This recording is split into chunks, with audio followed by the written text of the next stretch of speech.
what we encountered from that island, we thought it was all talk and no show. But after what went down, it wasn't bullshit. It will be told by my team and I, which I consider them brothers. They'll introduce themselves later on in the story.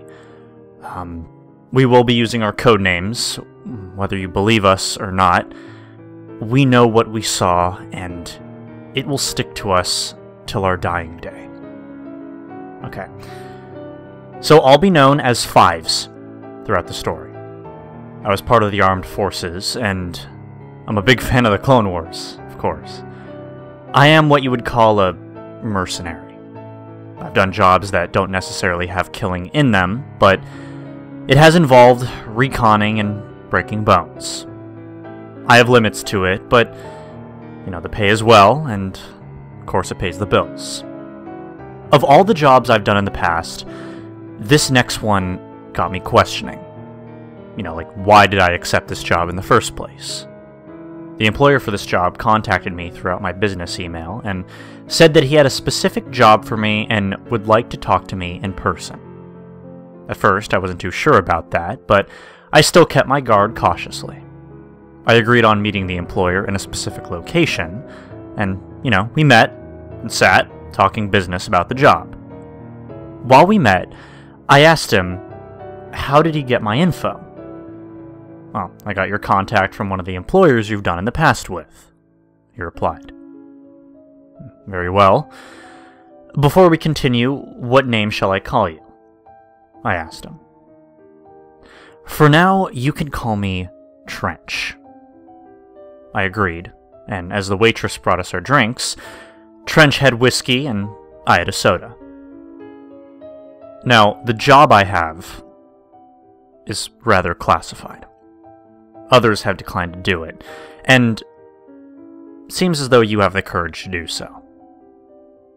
Well, that depends on what it implies, I said. Well, I'm sure you've been to a place called Disney World, yes? I have, but I just have never had the time or pleasure to go over there. Now, hearing the name Disney World got me thinking, why does this job even have me remotely going in that area of Disney World? Does he want me to spy on someone? Kidnap someone? Higher power? Or maybe, just maybe, find the frozen body of Walt Disney? It had to be because he did say it was classified, and that others have turned down this type of job, so really, it's gotta be that. But, boy, I was wrong. So, what does this job have to do with Disney World? I asked. I'll tell you about that if you accept this job. All I'm telling you now is that the job is real, and the money is real. So do you accept? Well, how much are we talking about? I asked. Like I said, only if you accept this job, Trench said. Not leaving much options, I sighed. Very well. I accept the job.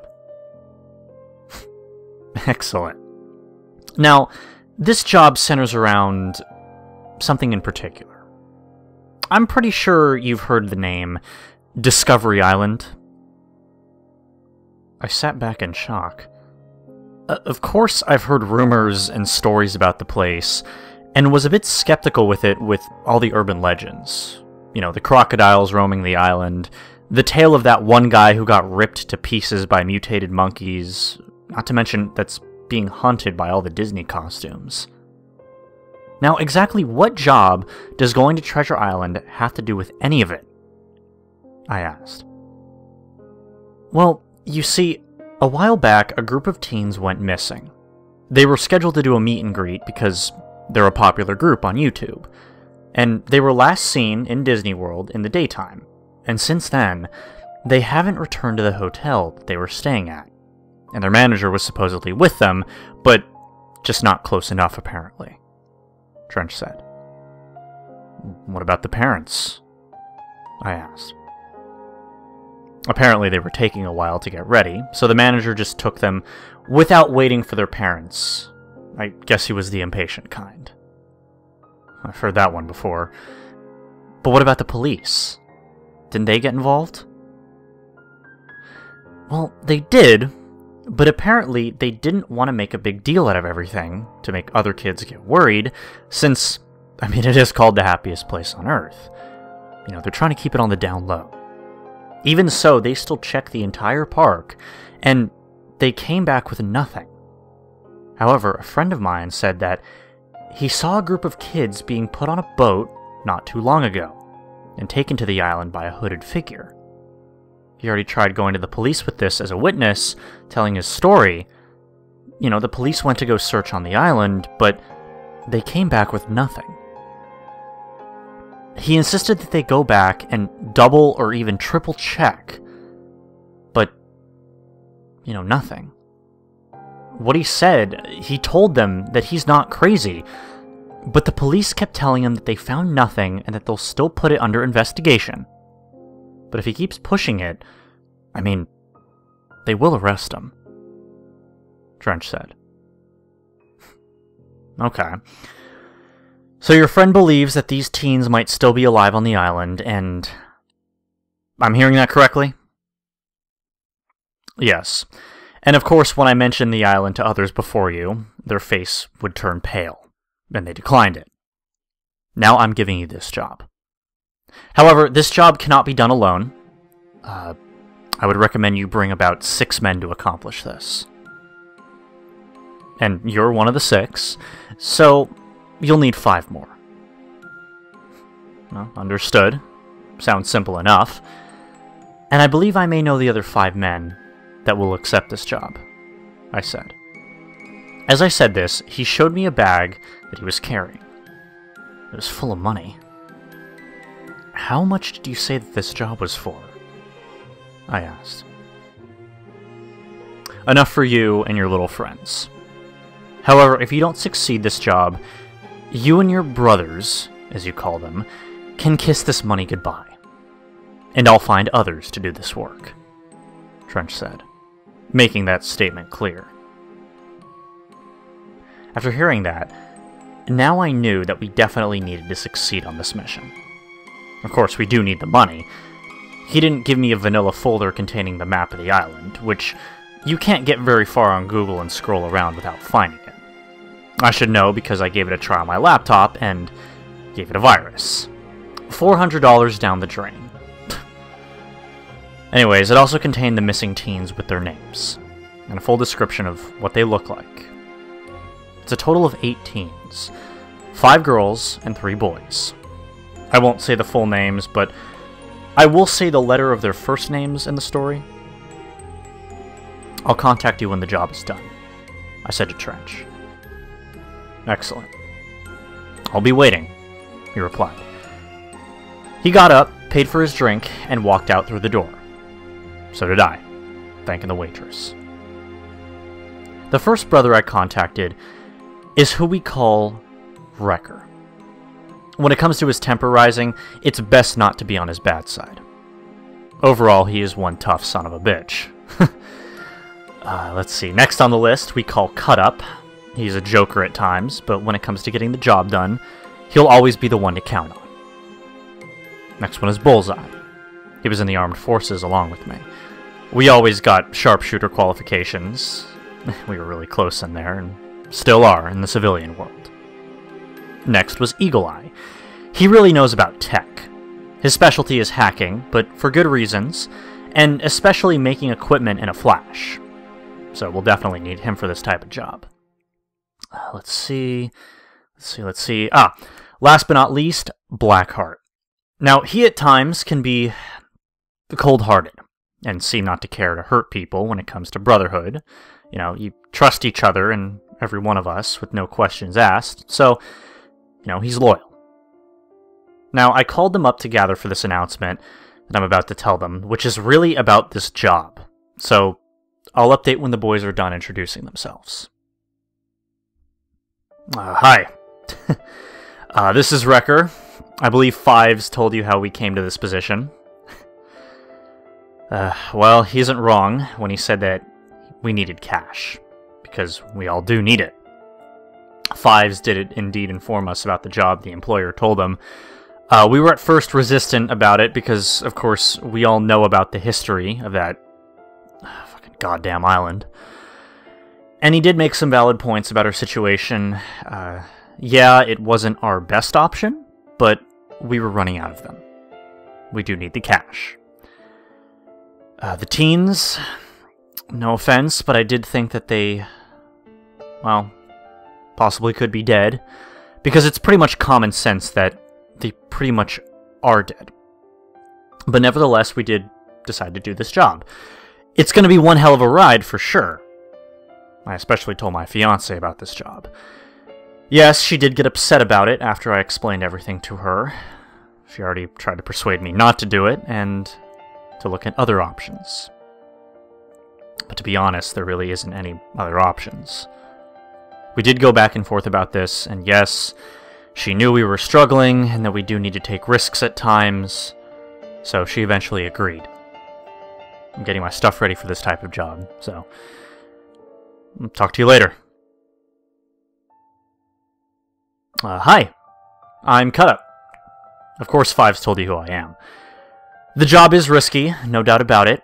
No one in their right mind would go to that godforsaken place. I sure as hell know I wouldn't. And yet here I am, the type of guy who doesn't follow much of the rules, but money is money. Can't say no to that. I live with my best pal, Scar. He's a Great Dane, and I wouldn't trade him for anything in the world. This money Fives mentioned would definitely help us get through all the decisions I've made in the past. I'm just hoping I chose the right one with this one. As for the teens, I hope we find them very soon. Otherwise, all this work that we're doing will be for nothing. I better get started on packing. I'm going to turn on a little music. I'm sure everyone has heard of Hypnotize by System of a Down. I'm going to pack. Peace. Hey, Bullseye here. I still can't believe that we're doing this type of job. I'm sure you already heard this. We all need the money. In case Fives hasn't explained this, I'm one hell of a sharpshooter. Him and I both are. Top of our class, actually. Have that close brotherly bond back in the armed forces. Not to mention him and I pick a bone with each other when it comes to hand-to-hand combat. All jokes aside, this type of job is going to take more brains than bullets. That's for sure. Especially when there's teens involved being held hostage. I sure hope those kids are still alive. We're going to come in lock and loaded. We're going to chew gum and kick ass. And well, I'm all out of gum. Eagle Eye here. Yes, I knew you all were coming. I saw you coming from a mile away. That's my job, ain't it? Anyways, yes, Fives here has explained everything to us. I'm sure you've heard all this before. And I'll be watching my bros from a bird's eye view. I'm creating some new gadgets for this type of job, which will be helpful, hopefully, and I can make these in a flash. And at the same time, I'm packing. Sure hope we find those teens. And that we all come out of there in one piece from that island. I gotta pack. Talk to y'all later. See ya. Hey, Blackheart. I really don't have much to say. I just want to get this job done. Get the cash. And go. The teens? I mean, what do you want me to say about them? They could be dead, for all we know. And if they're dead, you know, they're dead. I'll drag their dead carcass out of there if I have to. I love my brothers. No question about it. But what it's going to be is insane getting to that island. I'm done talking. I gotta pack. Now that everyone was done introducing themselves, we can continue on. As the sun was barely rising for a new day to begin, I got all my gear and equipment inside the van. Yes, it's a van, because at least normal suspects have 6 guys in a van, right?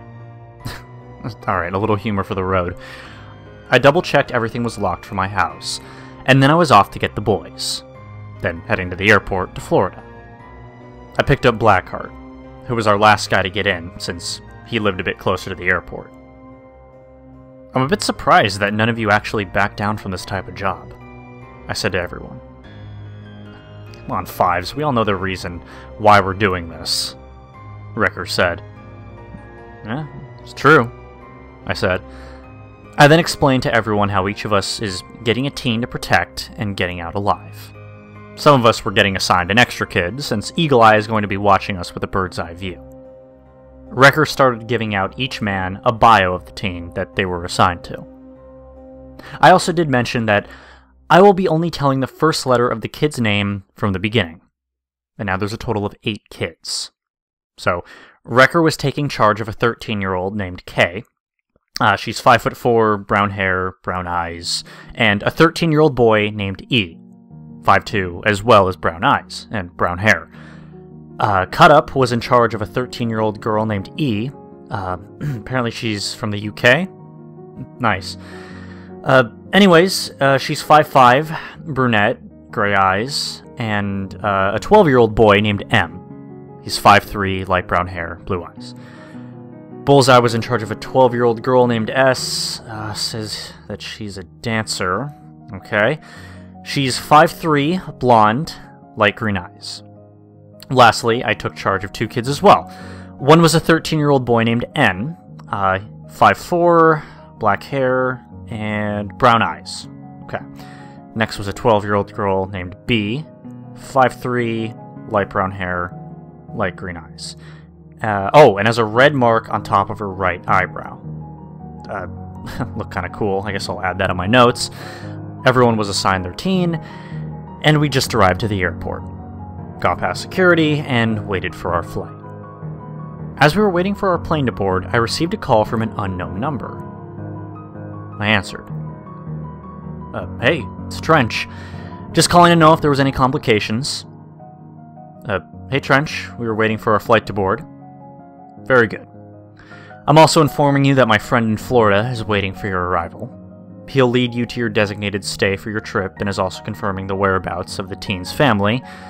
They haven't left Florida since the day that they went missing, along with the manager, Trench said. Alright, what's the name of your friend so we can get a confirmation? I asked. He goes by Harvey. He'll pick you up as much as he can with your work, Trench said. Okay, very good. We'll contact you when we've arrived at our pinpoint, I said. Excellent. Good luck, Trench replied as he hung up. Perfect timing, because our plane was boarding. And this was going to be one hell of a flight.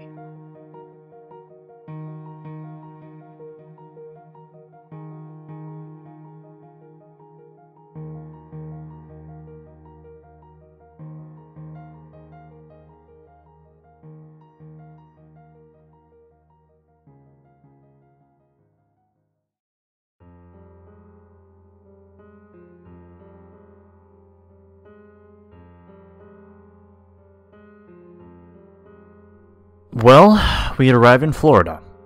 We met up with Harvey, and he was friendly, around his mid-30s, and he helped us with our bags to an unmarked van, then escorted us to the hotel that we were staying at. He then started explaining the situation, about the job we got, which, of course, we already knew, but he then told us about the situation with the cops. Again, we knew. Finally, he gave us the location to where the parents of the teens were staying at, which we will pay a visit to soon. We arrived at the hotel that we were staying at. As we settled into our rooms, each of us split up into 8 groups of 2, and I got roomed with Wrecker. As soon as we settled, the others came to our room so that we could plan our next moves for the next 2 days. It was already 2000.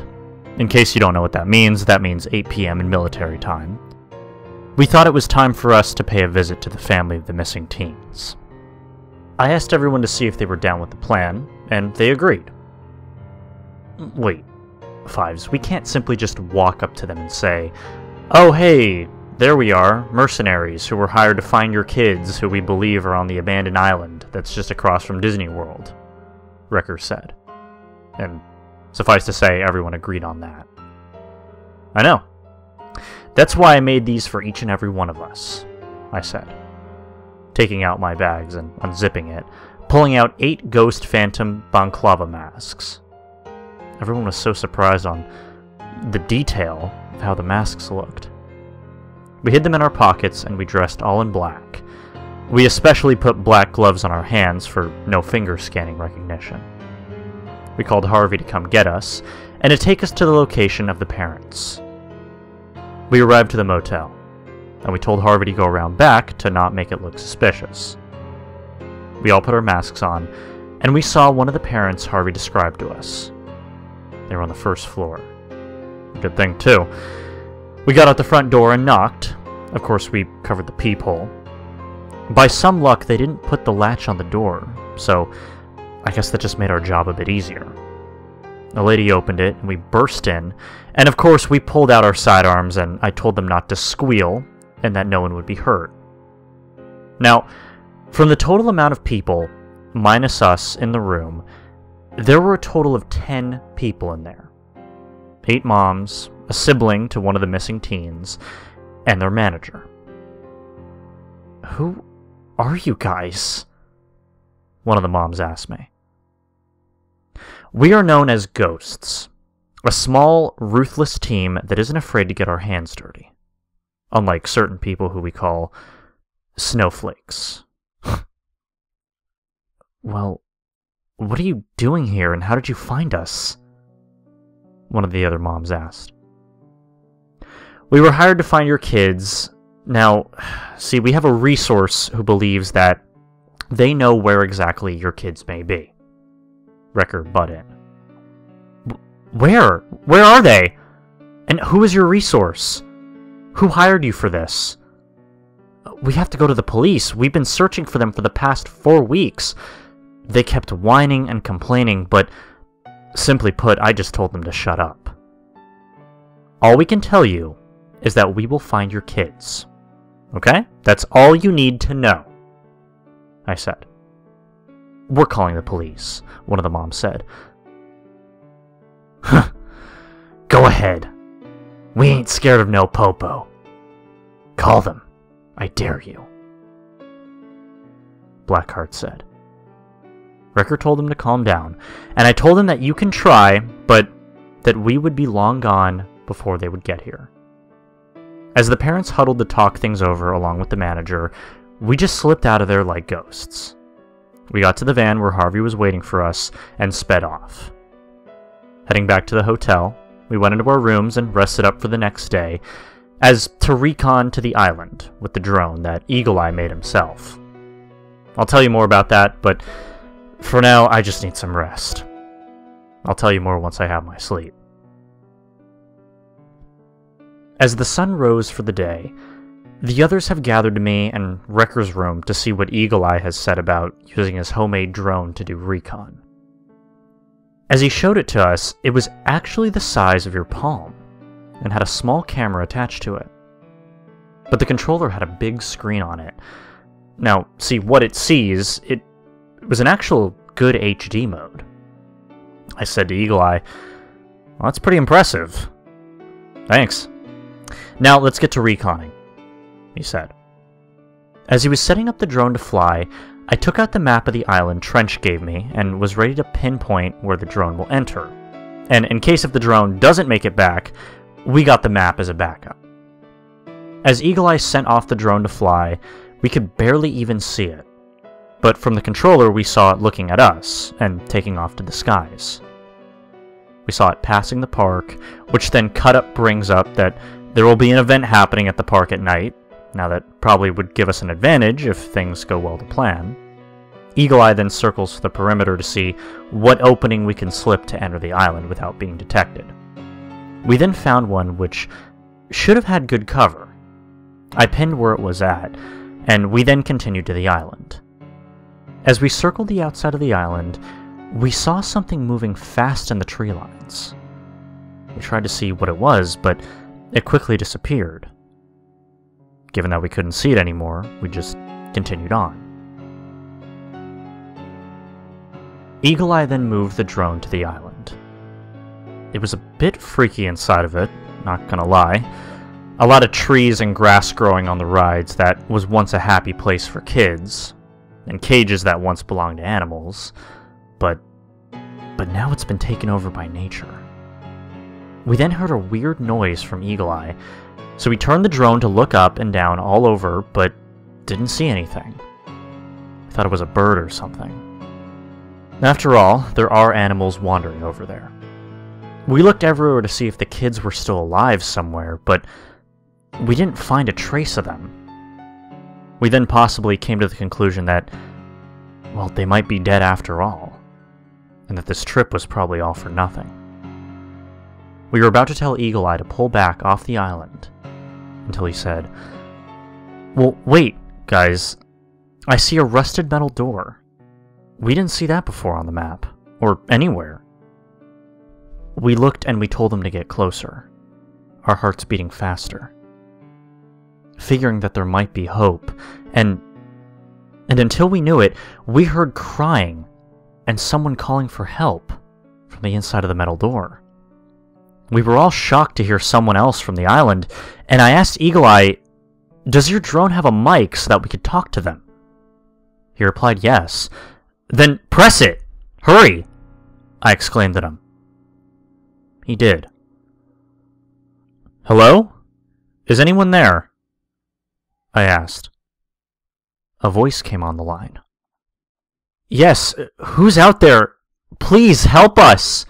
We're trapped down here." Hold on, how many people are down there with you?" I asked them.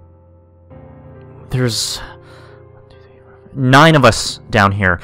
Please, just get us out of here," they said. 9 of them? I thought while looking at the others. We got the job for only 8. Who the hell is the 9th one? I kept thinking about this, and as soon as I thought that I was anticipating a reply, the drone was knocked out of the sky. And we heard was, like, sounding like a growl. But like part of a machine, too.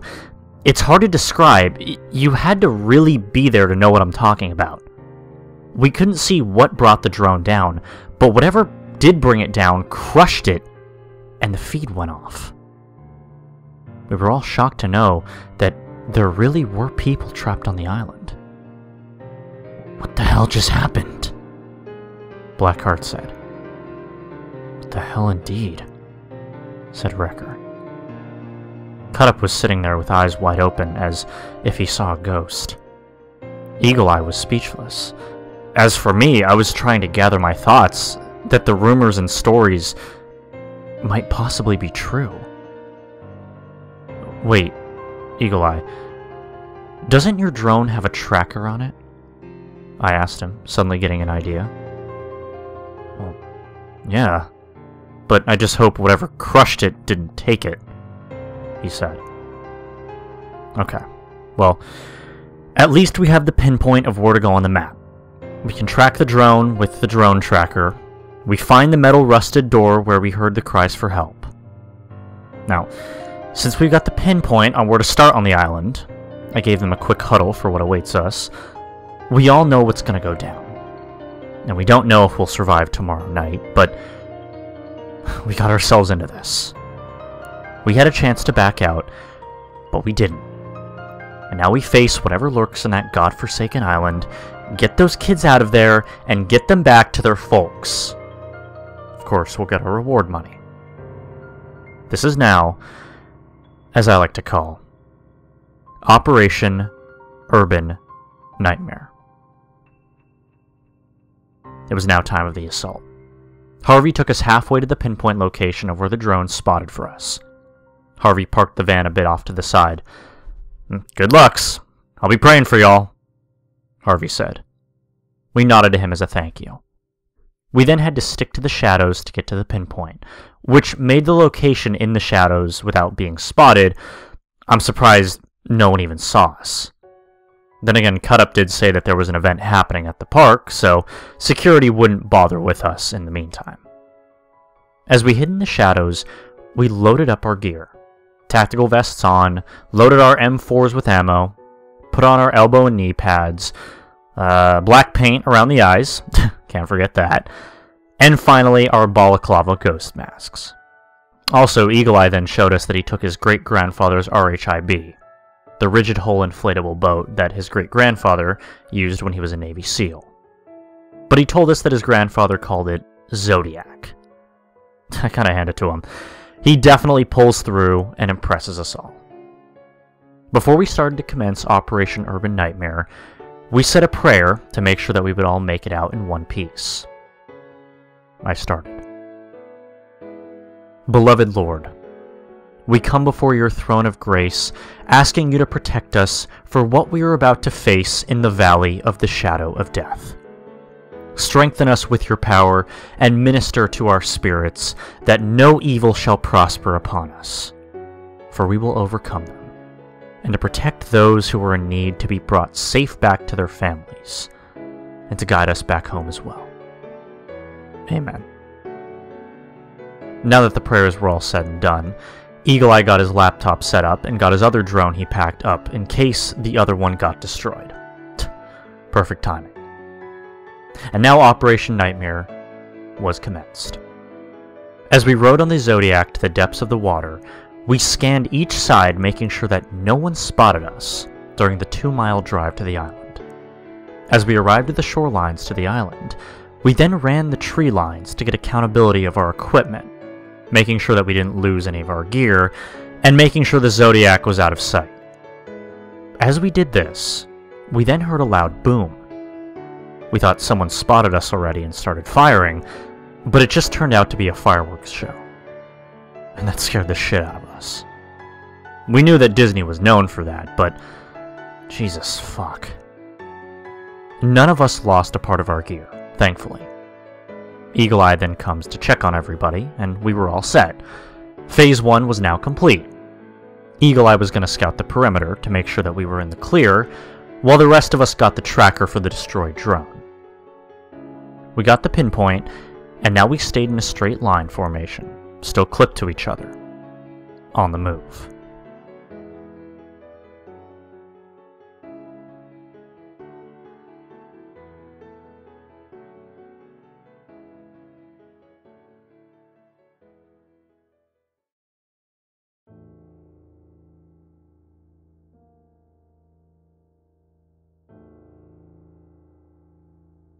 As we moved through the depths of the jungle, we kept our lights on low, so at least we could still see. We scanned all the surrounding areas, and we were surprised on how much nature had truly taken over the place. As we kept moving, we then noticed lights up ahead of us. I told everyone to hold their position, to get low on the ground, and pulled security on all sides. Wrecker came up to me to see what I was seeing. The hell? I thought that this place was abandoned, Wrecker said, whispering to me. I thought so too. Eagle Eye, this is Fives. Do you read me? I said to the comlink. Fives, this is Eagle Eye. Go ahead.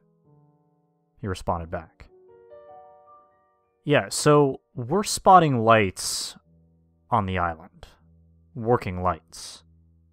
I can't make out how exactly that's even possible. Alright, stand by. I'll see. Eagle Eye said. 5 minutes went by. Yeah, Fives, as it turns out, the Disney Corporation still carry energy to the island, checking it from time to time to see if that they can make it more profitable to viewers while they're being distracted by the park. In other words, they're going to see if they can relaunch the island for the people and their kids. Eagle Eye said. Oh, shit. I thought to myself, that explains why they lied about the pollution in the water. So, while the guests leave, they come to the island to see if they can still be operational without drawing the crowd. But my question still was, why do they tend to steal kids here so that they won't be found if they were to plan to reopen it again? It doesn't make sense, but as I kept thinking about that, we heard a branch crack, and that surprised us. We got our rifles aimed to where the noise came from, and we saw the branches move.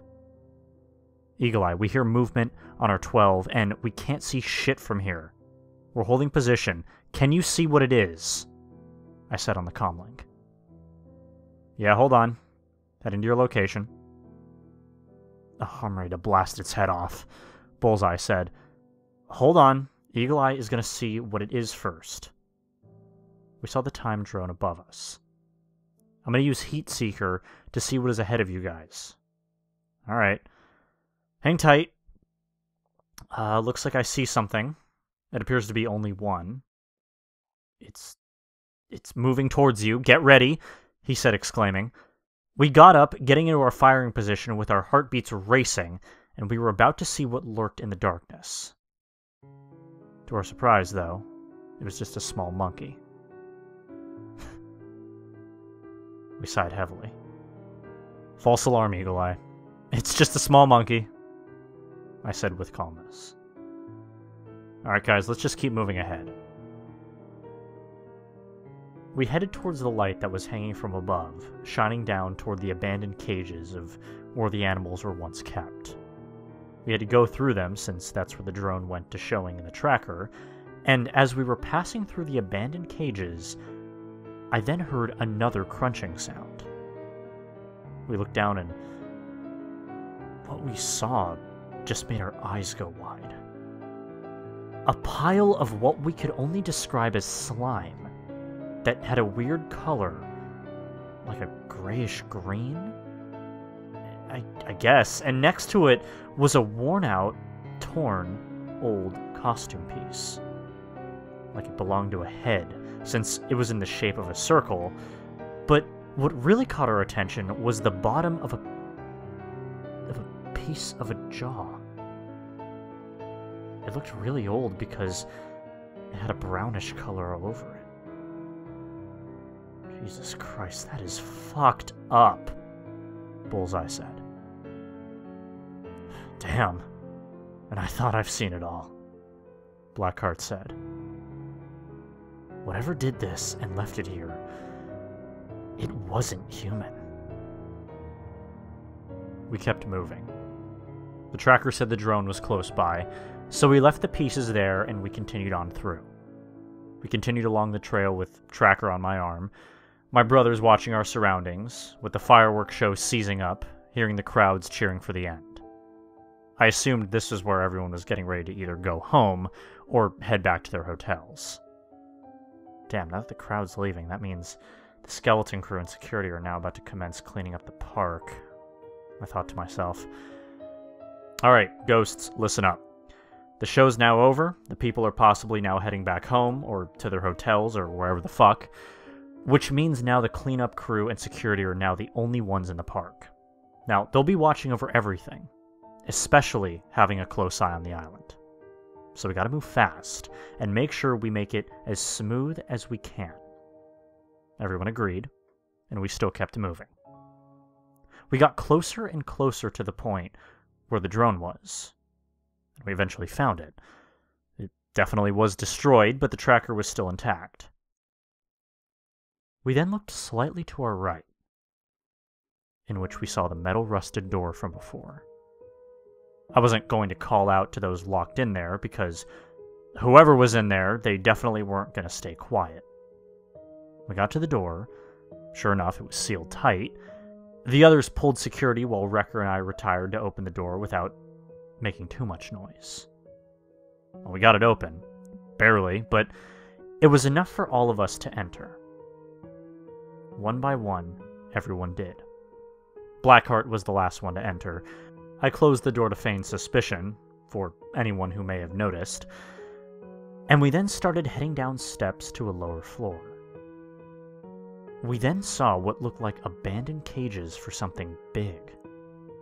However, the inside of the cages looked like someone was in them recently, with newer items.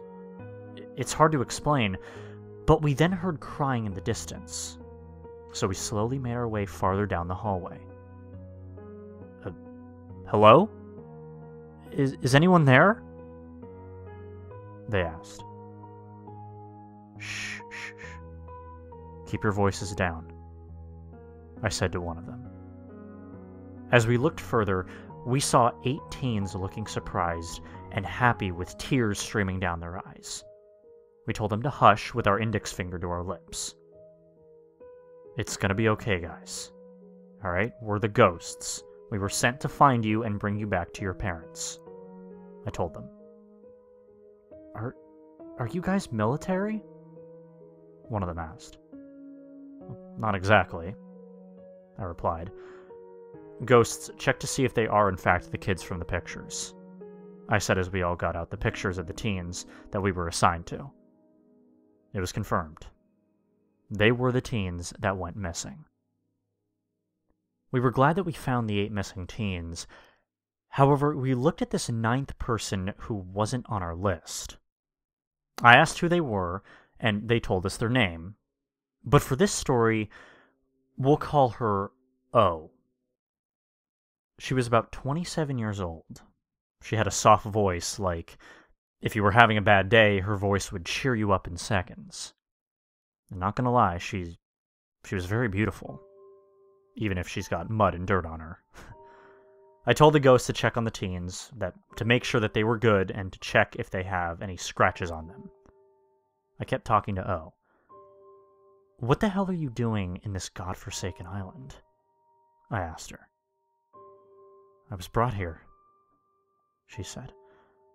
I looked at her clothes, and she was wearing clothes that had Disney print all over it. I assumed the next question of, "Well, you work at Disney?" "Yes, I was part of the cleaning crew to clean up the messes that these people make. That they're too fucking lazy to throw out in the trash. I was assigned to do the arena of Toontown with a friend of mine. But then I heard other coworkers who weren't assigned that area talking about teens that went missing, and that there were rumors that they were taken to this island. I didn't believe it at first, but I checked the internet if teens did in fact go missing, and it was a few days later that I was again put in Toontown. I heard people saying that the teens won't escape from the island. And I even heard one of them say, 'Yeah, those mutant freaks will deal with them soon. It'll be like they never even existed.' And stupid me, I gasped too loud in front of them, and they heard me. I tried to run for it, but they caught me. I blacked out, and I found myself in this cage along with these others," she said. "How long have you been here for?" I asked. She was about ready to answer when we heard the metal door swing open loudly. We looked into the dark hallway, and we heard what sounded like growls and weird breathing noises. "Ghosts, vanish. Don't worry, we're not going to leave any of you here. Keep quiet and pretend you don't see any of us. Alright?" I told everyone as we hid in the shadows. I told the ghosts not to shoot, as we awaited to see what has been kept a secret for all these years. And what we saw, I kid you not, it was like seeing a nightmare come to life. We saw a worn, torn Mickey. And behind him was Donald. And Goofy. But nightmare versions of them. Right? These things looked like the costumes were real. And we saw their razor-sharp teeth, saliva coming down from their mouths, and glowing red eyes. I could feel my heartbeat racing faster, hoping that they didn't find us and take the teens and O with them. They were staring at them as if they were doing a routine check to see if they were hiding anything. And the teens kept quiet and made it look convincing, like they never saw us. So the monsters turned around, made some growling noises with one another. But as they were making noises, I saw from above, Bullseye was almost slipping. I was shocked and motioned him not to move. And I mean, he was trying his best. Fortunately, the monsters left, and he sighed quietly, grabbing onto a metal pipe and quietly coming down. We all emerged from our hiding spots, and we tried to get the locks out of everyone's cages. We succeeded. Now Phase 2, Grab and Go, is done. We then saw a back door, but we weren't able to go through it. At the door, I had an idea for the back door that we just saw.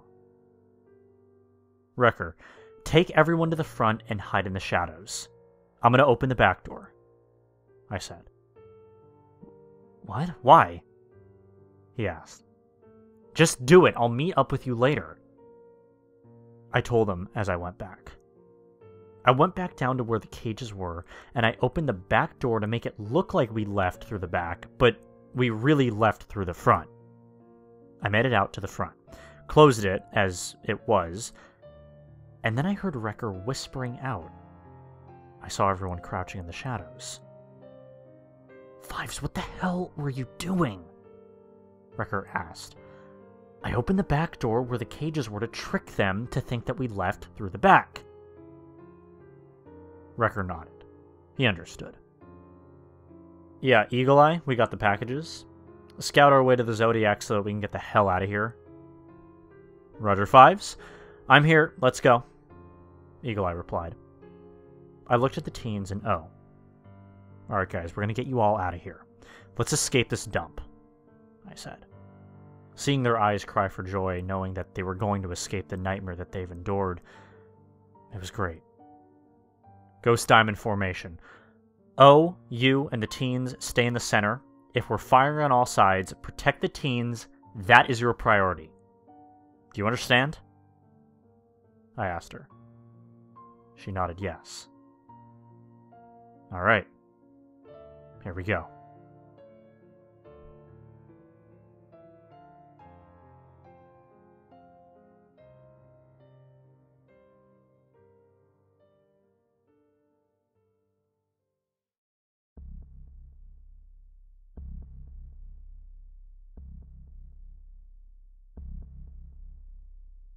We followed Eagle Eye's drone as we went into diamond formation. I was the front, Wrecker was on my 3, Bullseye on my 9, Cut Up and Blackheart are 6, and O and the teens were in the middle. O was watching the teens and trying to lift their spirits up. I heard B, the one with the red mark on her right eyebrow, telling her that her voice sounded like an angel sent down to protect us. Not gonna lie, it did sound adorable.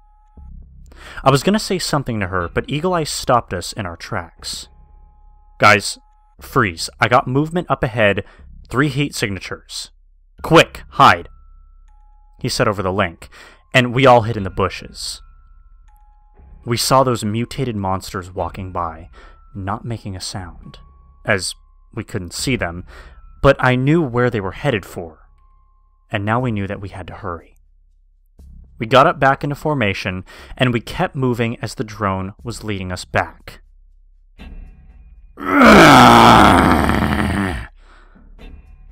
We heard from the distance behind us, and as we heard that, we heard Eagle Eye.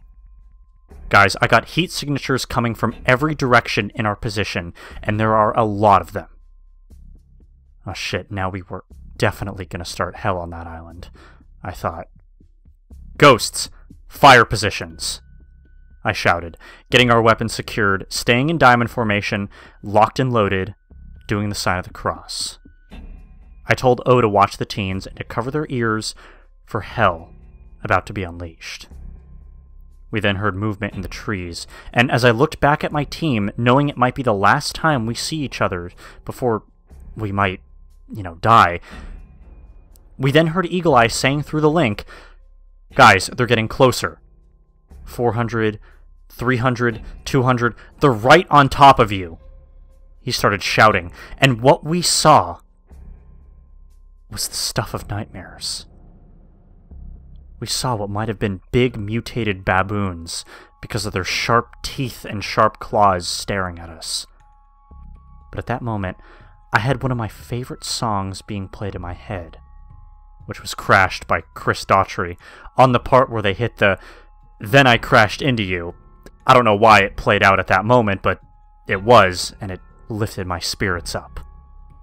"Give 'em hell!" I shouted as they were coming down to kill us. All hell broke loose as the sounds of our rifles shooting rapidly and seeing the bullets fly into the skies, seeing each body of those mutant monsters falling to their deaths, and hearing my brothers shout as we stood our guard. I could also hear the teens and O screaming as we did our work. One by one, they were still coming. As the sky blew with red blood hitting us, as their guts spat out of them, they all dropped dead as fast as they came. The night grew silent again with the noises of crickets singing. The smoke on our rifles steamed out of the muzzle, and we knew that no one could penetrate us. "Reload!" I said to my brothers, as we tried to do it as fast as we could before we got ambushed. Eagle Eye then said on the links, "Damn, guys, I recorded all of that. That was one hell of a firefight." I chirped back, "No time to celebrate yet. We need to head back to the Zodiac and get the hell off of this nightmare," I said on the link.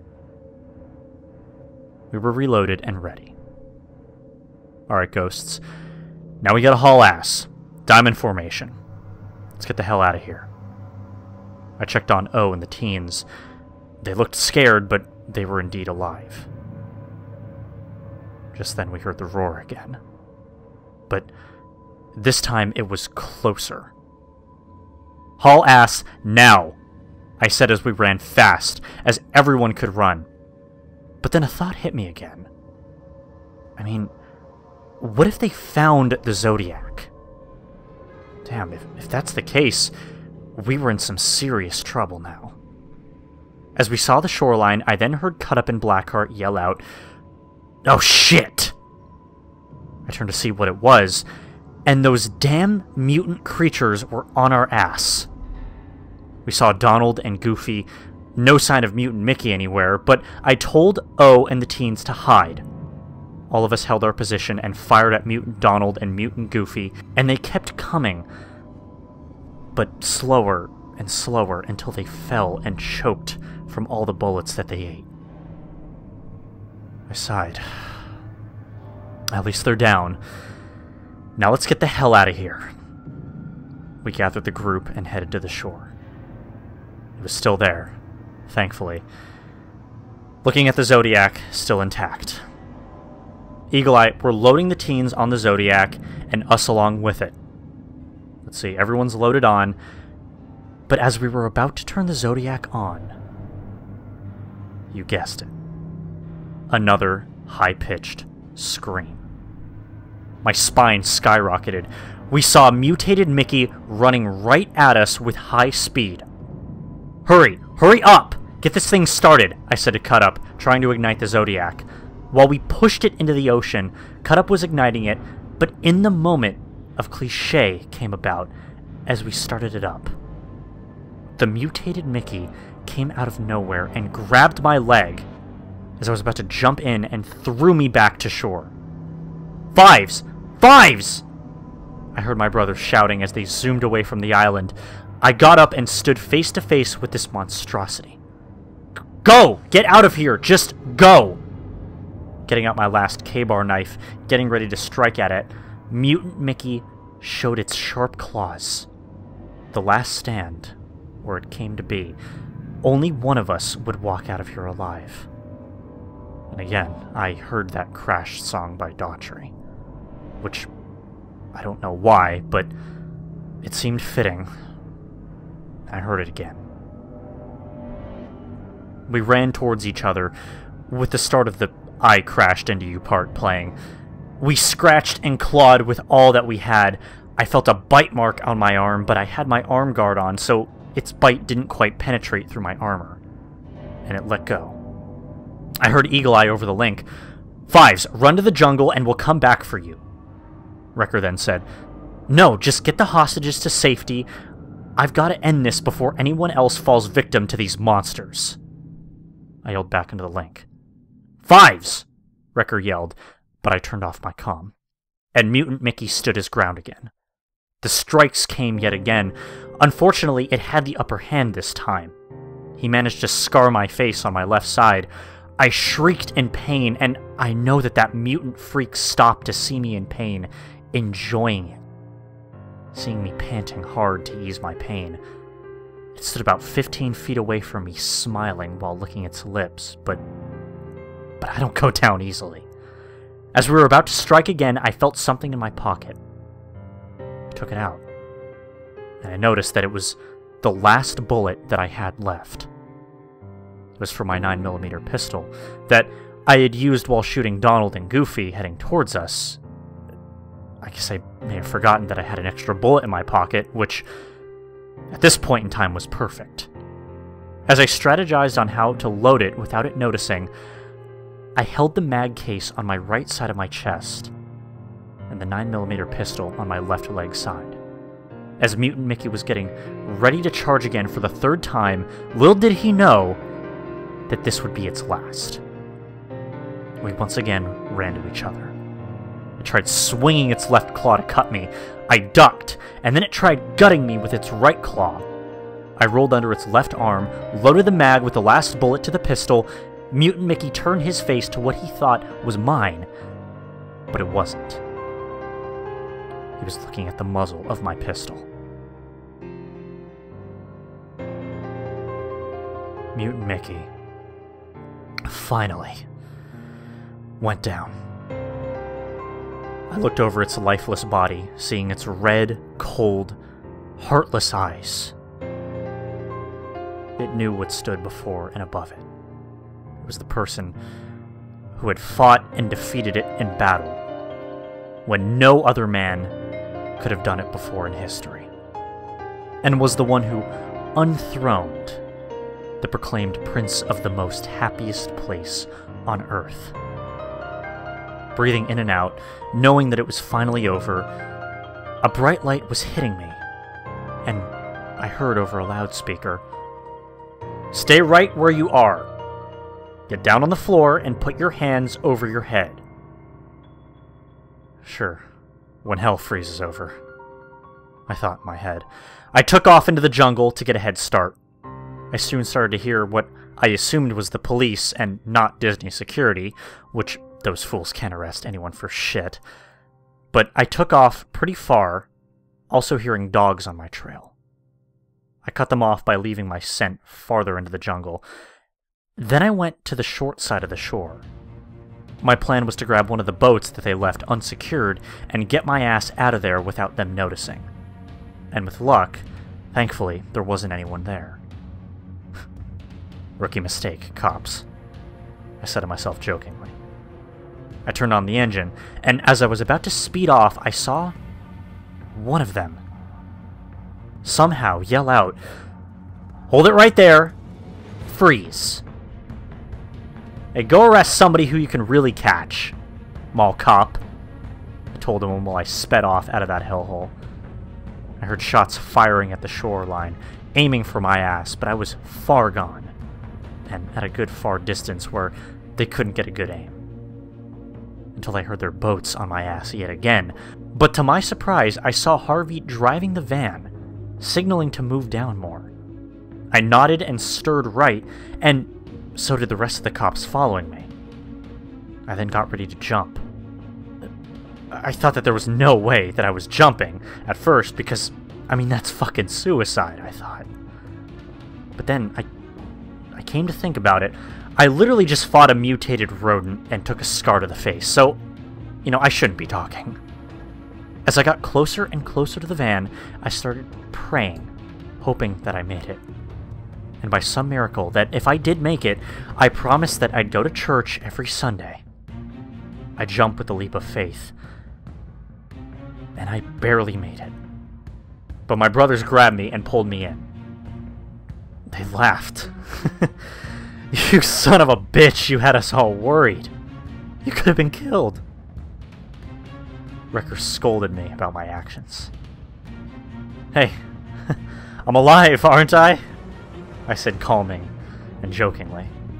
But everyone gave me a huge hug knowing that we made it out alive, and they all looked at my face where Mutant Mickey had left his scar on me. "Damn, Fives, that thing did a number on you, didn't he?" Eagle Eye said.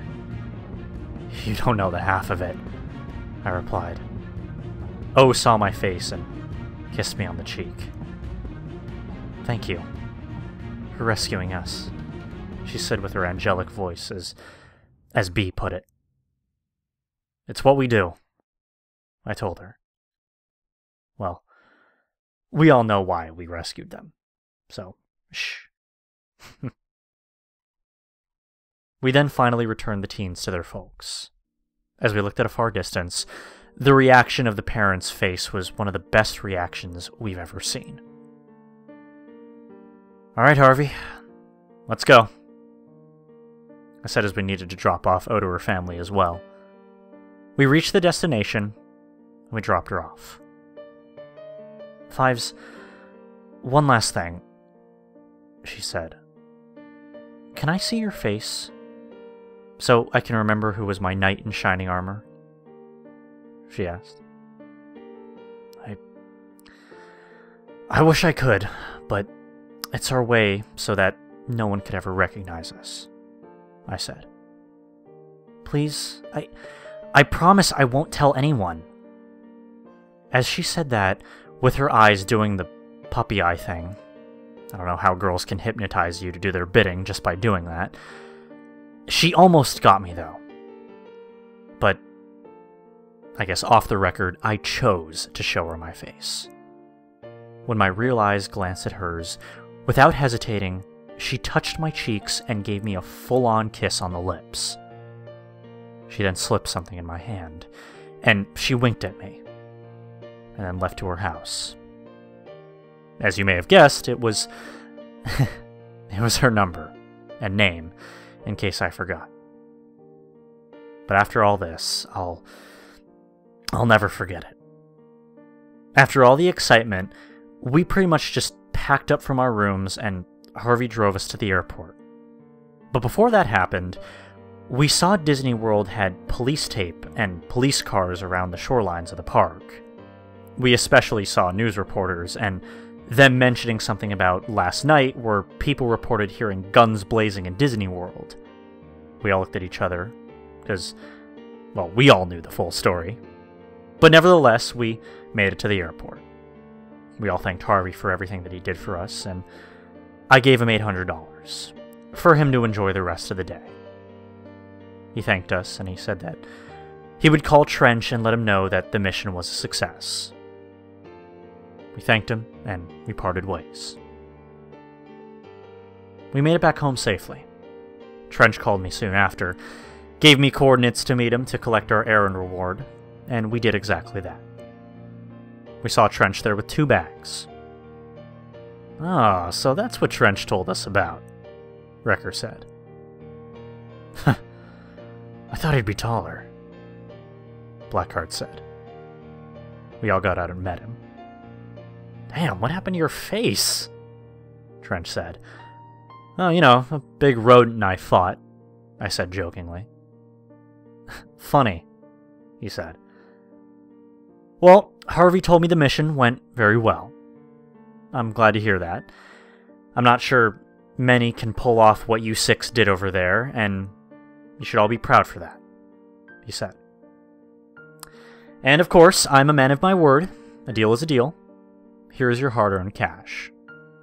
You guys earned it. So, enjoy yourselves." Trench got into his car and drove off to who knows where. So, I guess in a nutshell, I guess that was pretty much it. We did our job successfully. We saved the teens from that nightmare. I got kissed by a beautiful-voiced, angelic woman. And we each split the money that we earned, and I mean, I gotta tell you, this money is gonna save our lives for a while.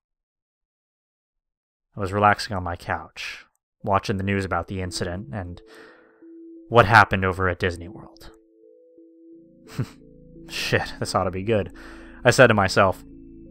They mentioned a lot of witnesses, claimed that they had heard what they thought was more than fireworks late at night at the park, but then they realized that it was gunshots. And police did say that they saw one man, and they searched for anyone else that might have been with him. But they didn't find anything, or anyone else. The police also mentioned, in case no one else knew, that the island was off-limits due to the pollution of the waters. Yeah, I call that bullshit, you jackasses, I said in my head. And really, no other bodies? What about Mutant Donald and Goofy? And those freaky baboons that wanted to bite all of us? All of these questions I had were left unanswered. Until I heard a knock at my door. I wasn't expecting anybody. I looked through my window, but I didn't see anyone. Through the peephole, and again, nothing. I then opened the door and I saw a small package on my step. I didn't order anything for a while, I told myself. I first kicked it to see if any reaction happened. Nothing. So I brought it inside. It was a bit heavy, too, so I got my K-bar knife to open it, and it was heavily wrapped. I unraveled, and what I saw inside made my heart feel like it was being squeezed until it popped. It was Mutant Mickey's head. I know that this wasn't my work. I remembered that I shot it in the head, but I didn't cut its head off. I checked the address on who sent it, and it didn't say. I mean, who else could have sent it? Trench? No, not possible. Harvey? No, still impossible. Who could have sent this?